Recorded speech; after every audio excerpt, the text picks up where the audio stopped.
Herkese kolay gelsin. Hepimize iyi günler, hayırlı cumalar. Bugün sizlerle beraber güzel bir proje çalışacağız. Projemiz için ilmeklerimizi hazırladım. Krem renkli bebe ipim Nako Elite Baby. Krem rengi. Ayrıyetten ikinci renk olarak çalışacağım fuşya rengim de Naka Calypso. Bakın birbirlerine uyumlu incelikteler. Bu biraz daha kalın olmasına rağmen dengeliyor birbirini örgünün içerisinde. Sizler de iki tane bebe ipini yan yana bu şekilde kullanabilirsiniz. Şimdi iplerimizi konuştuktan hemen sonra 4 milimlik şiş kullanıyorum ben. İlmek sayılarım ise 12 ve 12'nin katları artı 7 ilmek şeklinde artı 2 ilmek şeklinde. İlk sırayı bir sıra haroşa sırası ördüm. Ön yüze geldim ve model kurulumunu yapacağım. Şöyle fuşya renkli olan ipimi hemen bir tane ilmek hazırladım. Ve şuradan ilk ilmeğimin içerisinden bunu geçirmek istiyorum ki şu şekilde şurayı da sıkılaştıralım. Geçiş renk ipimiz hazır olmuş olsun. 2 sıra fuşya rengiyle 2 sıra krem rengiyle öreceğiz. O yüzden krem rengi ipimi alıyorum ve sol tarafta bulunan ilk 3 ilmeği herhangi bir işlem yapmadan sağ şişime aktarıyorum. İlk 3 ilmeğim sağ şişimde. Sol şişimdeki ilk ilmeğimi düz ilmek olarak örüyorum. Bir tane düz ilmek çalıştırdım.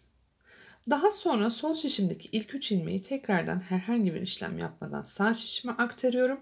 Bu sefer sol taraftan ilk 5 tane ilmeği örüyorum. 1, 2, 3, 4 ve 5. Tekrar 3 tane ilmeği, krem rengi ilmeği herhangi bir işlem yapmadan sağ şişime aktarıyorum. Bir tane düz ilmek örüyorum. 3 tane örmeden aldığım krem rengi ilmeğim. Daha sonra 5 tane düz ilmek örüyorum. 1, 2, 3, 4, 5. 3 tane örmeden aldığım krem rengi ilmeğim. Bir tane düz ilmeğim. Tekrar 3 tane örmeden aldığım krem rengi ilmeğim ve kenar ilmeğimi de aynı fuşya rengiyle örüyorum. Birinci sıramız bu şekilde hazırlanmış oluyor. Bakın burada dikkat etmeniz gereken en önemli husus başlangıç ve son noktaları hep bir olacak. Örgümün arkasına geçiyorum. Şu an örgümün arkasındayım. 2 sıra fuşya ile 2 sıra krem rengiyle öreceğimden bahsetmiştim.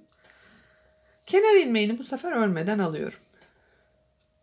3 tane örmeden aldığım krem rengi ilmeğimi herhangi bir işlem yapmadan gene sağ şişime alıyorum.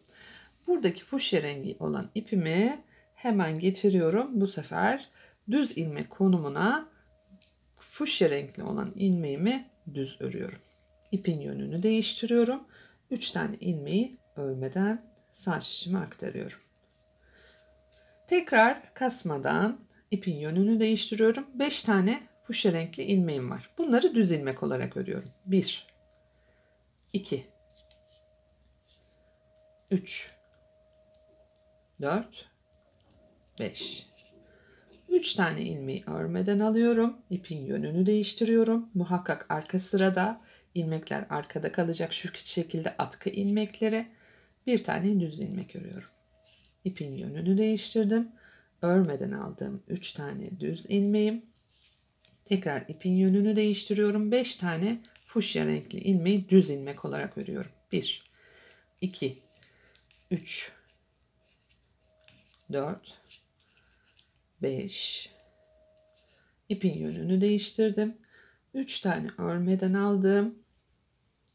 İpin yönünü değiştiriyorum. Bir tane düz ilmek olarak örüyorum. İpin yönünü değiştiriyorum. 3 tane örmeden aldığım ilmeği sağ şişe aktardım. Buradaki ilmeği, son ilmeği ben örüyorum arkadaşlar. O yüzden buradaki krem renkli iple fuşya rengini şöyle bir çaprazlıyorum. Ve renk değişimini ben burada yapıyorum. Bakın. Düz ilmek rengine geçirdim. Hemen ön yüze geliyorum. Ön yüzde görüntü bu şekilde. Şimdi Bu sırada bütün ilmekleri düz ilmek olarak öreceğiz.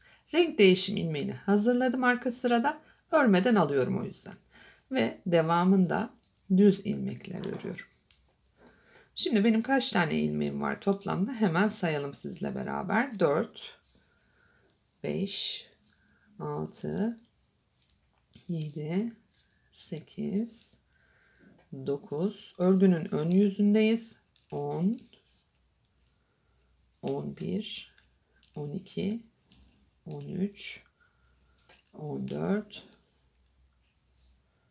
15, 16, 17, 18, 19, 20, 21, 22, 23, 24, 25, 26, 27, 28, 29, 30, 31, 32, 33 tane ilmeğim var benim. Bu sırada bütün ilmekleri krem rengine çevirdik. Örgünün arka yüzüne geçiyoruz. Bütün ilmekleri son ilmeğe kadar ters ilmek olarak krem rengiyle öreceğim. İlk ilmeği örmeden aldım ve şu an bütün ilmekleri ters ilmek şeklinde örüp örgüme devam ediyorum. Örgünün son ilmeğinin rengini değiştireceğim için son ilmeğe kadar krem rengiyle ters örüyorum. Son sıradaki ilmeği hemen fuşya rengine değiştireceğim ki onu orada ters örgü olarak öreceğim. Ön yüze geçtiğim zaman renk değişim ilmeğim hazır olmuş olacak. Hemen şöyle ilmeğimi devam ettiriyorum.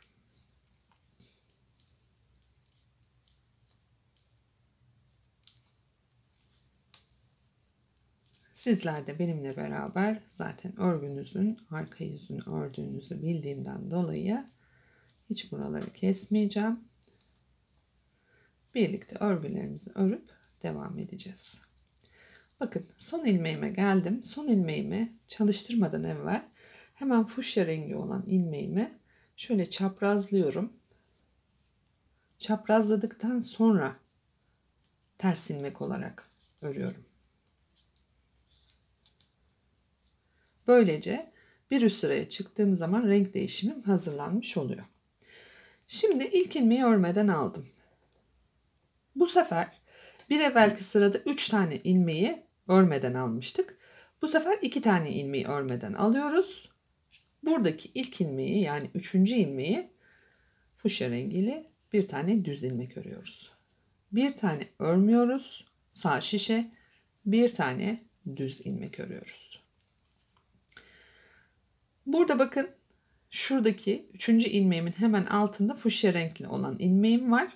Burada yapacağımız işlem 3 tane ilmeği örmeden sağ şişime aktarmak. Şuradaki ilmeği sola doğru kaydırmış olacağız böylelikle rengi. Bakın ip arkada. Hemen ön yüze alıyorum. 3 tane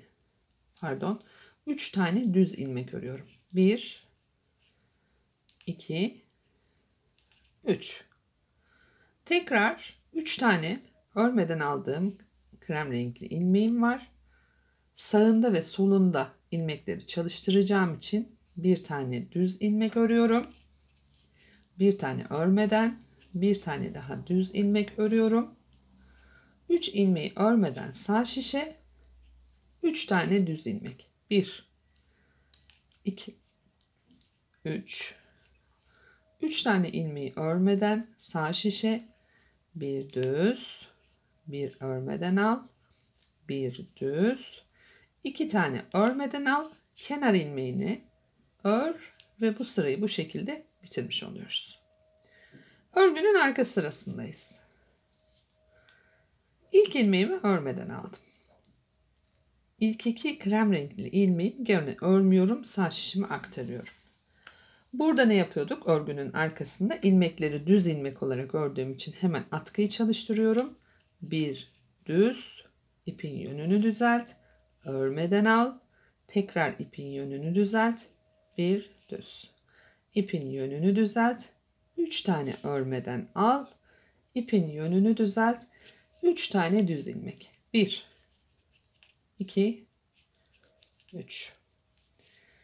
İpin yönünü düzeltiyorum. 3 tane örmeden aldığım ilmeğim.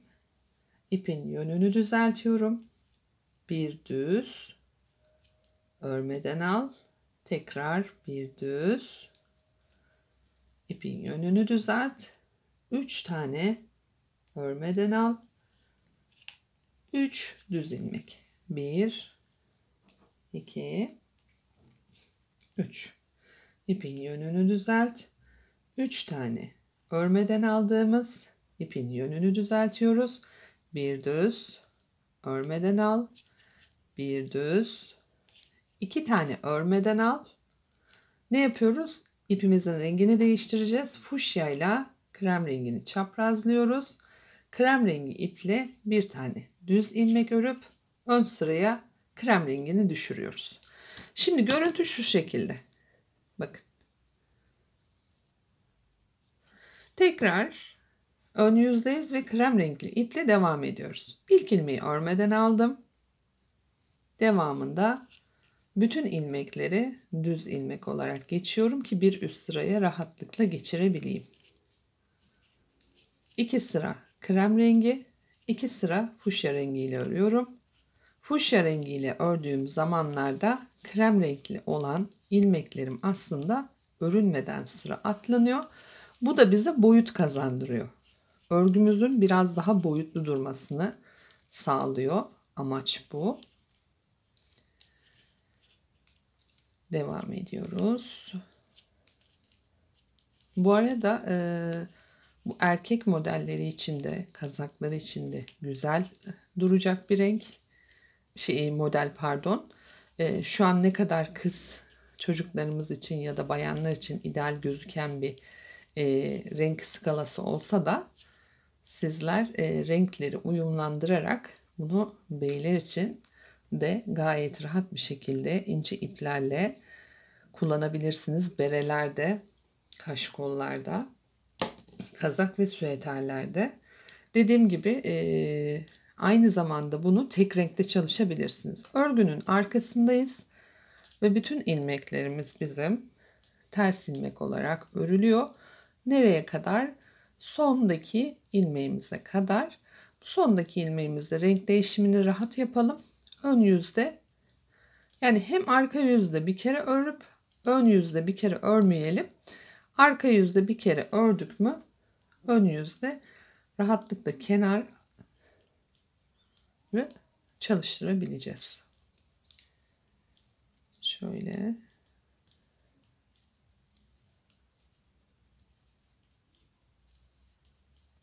Neredeyse ilmeklerin sonuna geldik. Bu arada ben kahvemi de yaptım kenarda. Sizler de içiyorsanız eğer çay kahve afiyet olsun diyorum. Kenar ilmeğime geldim. Yine çaprazlıyorum bakın. Bu çaprazlamalar iki ilmeğin birbirine aslında kilit olmasını sağlıyor. Bakın fuşya rengine geçirdim. Ve şuradaki görüntü düzgün duruyor. Bakın aynı buradaki gibi. Şimdi bu sırada yapacağımız işlem kenar ilmeğini örmeden alıyorum. Örmeden aldıktan hemen sonra burada 2 tane düz ilmeği örmeden alıyorum. Bakın burada karşımda 1, 2, 3 tane ilmeğim var toplamda. Bunların üçünü renkli iple örüyorum. 3 tane ilmeği düz ilmek şeklinde ördüm. Hazırladım. Tekrar 3 tane ilmeği örmeden alıyorum. Burada da karşımda 3 tane aslında düz örülmüş ve daha sonra haroşeleştirilmiş renkli ilmeklerimin üstündeki ilmeklerimi bu sefer bir tane düz, bir tane örmeden, bir tane düz ilmek olarak örüyorum. Yine 3 tane ilmeği örmeden alıyorum. Karşımda bakın 3 tane düz ilmek öreceğim alan var. 1, 2, 3. Tekrar 3 tane ilmeği örmeden alıyorum. Burada bu sefer bir ör, bir örmeden al, tekrardan bir ör şekli var. 3 tane ilmeği örmeden alıyorum. Bakıyorum 3 tane düz ilmek öreceğim alan. 1, 2, 3. Tekrar 2 tane örmeden aldım. Kenar ilmeğini de ön yüzdeyim düz ilmek olarak ördüm ve şu şekilde tamamladım. Örgünün arkasında ne yapıyorum? Renklerine göre örüyorum. Kenar ilmeğini örmeden aldım. 2 tane krem renkli ilmeğimi sağ şişime aktardım. İpin yönünü değiştirdim. 3 tane düz ilmek. 1, 2, 3. Tekrar ipin yönünü düzelttim. Örmeden aldığım 3 tane krem renkli ipim ve bir düz örmeden al. Bir düz ilmek daha. İpin yönünü değiştir. Örmeden aldığım 3 tane krem renkli ilmek. Devam ediyorum. 3 tane düz ilmek. 1, 2, 3. İpin yönünü değiştir. 3 tane örmeden aldığım krem renkli ilmek, ipin yönünü düzelt. Bir düz örmeden al.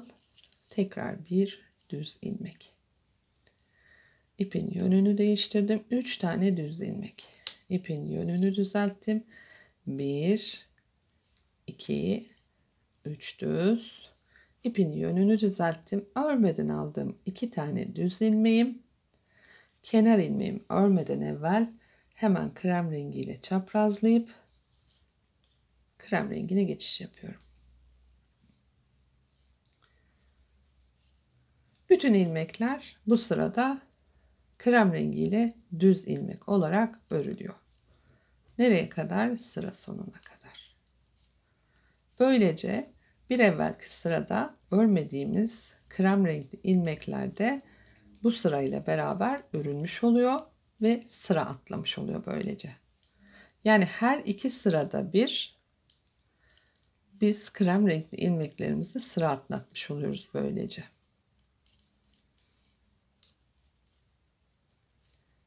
Birinci sıra ön sıra, ikinci sıra arka sıra olarak düşünün. İki sırada bir. Herhangi bir ayrım yapmadan. Mesela böyle bir şeyle karşılaştınız şimdi. Mesela demin ben buradaki ipi arka tarafa almayı unutmuşum. Sizlerin de başına gelebilir. Hemen ne yapıyorsunuz? Buradan pıt diye arkaya gönderin. Bakın ilmeğinizi düzeltin ve örgünüze bu şekilde devam edebilirsiniz. Sökmenize gerek yok.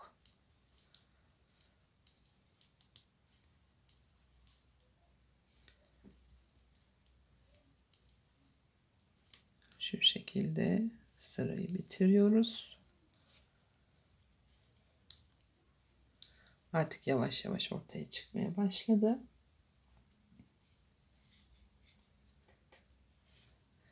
Tekrar bütün ilmekler ters ilmek olarak örülecek. Ta ki sıra sonundaki son ilmeğe kadar. Şimdi sizlere benim daha evvelki hazırlamış olduğum yeri de göstereceğim, modeli. Onun üstünde de biraz konuşalım. Ondan sonra üst sıralara devam edelim.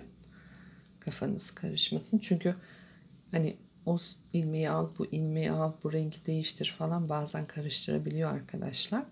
Tabi aramızda herkes çok profesyonel örgücü değil. Bazen bana kızan arkadaşlarım oluyor. Çok detayına niye giriyorsunuz falan diye. Arkadaşlar ben herkese anlattığım için yani hepimiz aynı şekilde bazen kafamız dolu oluyor, bir şey oluyor. Da anlayabileceğimiz bir şeyi daha zor anlayabiliyoruz. Olabiliyor, insanlık hali. Ben de detaylandırıyorum ve benimle örgü öğren bütün arkadaşlarım da detaylı olarak anlasınlar istiyorum. Kenar ilmeği renk değiştiriyoruz. O yüzden çaprazlıyoruz. Hazırladık. Ne yaptık? Krem renkli ipe geçeceğiz şimdi. Şurada benim hazırladığım var. Bakın. Şunun üstünde de konuşalım. Modelimiz. Şimdi biz ne yaptık? Bu sırayı çalıştık. Şuradaki sırayı. Şöyle üstüne getireyim. Bakın 3 ilmek, 3 ilmek, 2 ilmek, 2 ilmeklik bölüm. Tam şuradayız. Şu sıradayız. Şimdi bu sırada ne yapacağız? 5 ilmek ve 1 ilmeğe dönüştüreceğiz. Tıpkı şuradaki olduğumuz gibi bakın. Şurada başlangıçta ne yapmıştık biz? 1 ilmekle başlamıştık. 5 ilmek demiştik, 1 ilmek demiştik, 5 ilmek demiştik. Burada da aynı işlem aslında. Sadece ne olacak? Burada 5 ilmek, burada düz ilmek. Yani yer değiştirdi aslında. Küçükten büyüğe, büyükten küçüğe, küçükten büyüğe şeklinde geldiği zaman modelimiz bu şekilde sistematik olarak çalışacak. Şimdi bu son sırayla beraber aslında siz şöyle baktığınız zaman örgüye, ben size bu sıraya kadar anlatacağım. Bir üst sıraya çıktığımız zaman hemen yan tarafa bakacaksınız, şu alt tarafa. Biz ne yapacaktık? Biz şimdi bir ilmeklik alanı çalıştık diyeceksiniz videonun sonunda. O zaman hemen şuradaki, yani 2 ilmeklik sıraya gelmişim. Sağında ne var? 3 ilmek. Solunda ne var? 3 ilmek şeklinde aslında örgü okumanız gerekiyor arkadaşlar. Bakın bu arada ilmekleri kaçırmayayım. Önemli olan örgüyü okumak. Şimdi biz sizlere anlatırken modelleri doğal olarak bir yere kadar eşlik edebiliyoruz ve bir yerden sonra aslında okuma faslı size kalıyor. Ne yapacaksınız? Kaldığım yer neresi benim? Hemen örgüme bakıyorum, kontrol ediyorum. 3 ilmekle başlamışım. 2 ilmekte burada ortasında bir tane krem renkli ilmek var. Neredeymiş bu? Buradaymış. Mesela şurası aynı. Şurası aynı. Şurası aynı.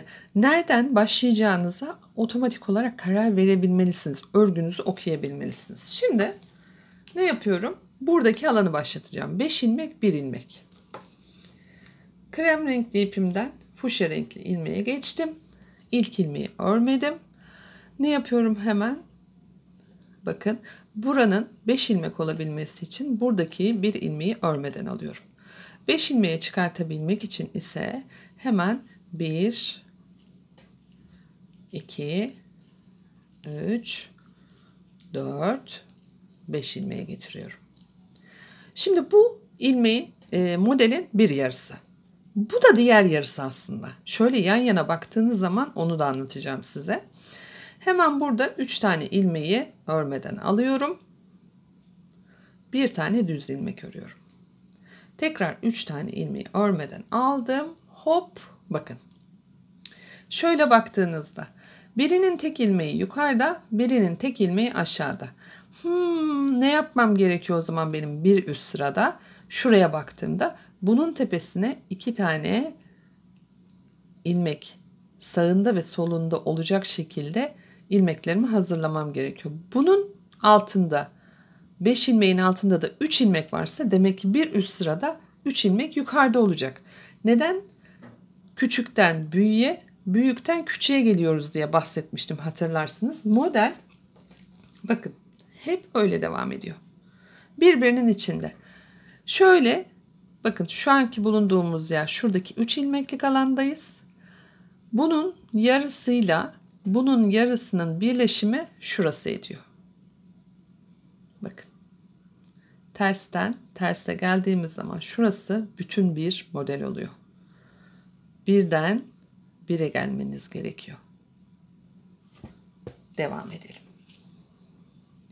3 ilmek renkli ilmekmiş.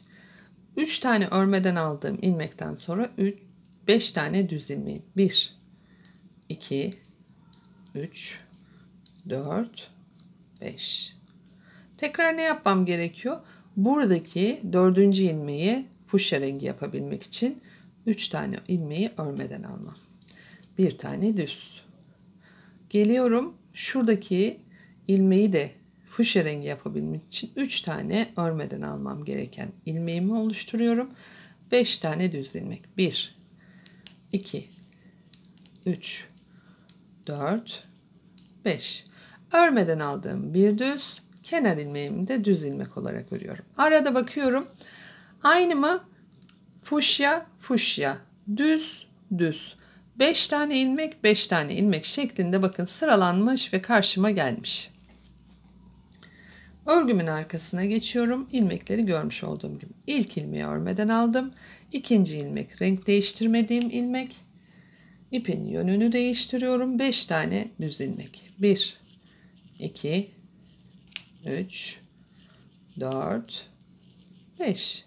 İpin yönünü düzelt. 3 tane örmeden al. Bir tane düz. Tekrar ipin yönünü değiştir. 3 tane örmeden al. İpin yönünü düzelt. 5 tane düz ilmek. 1, 2, 3, 4, 5. Tekrar ipin yönünü düzelt.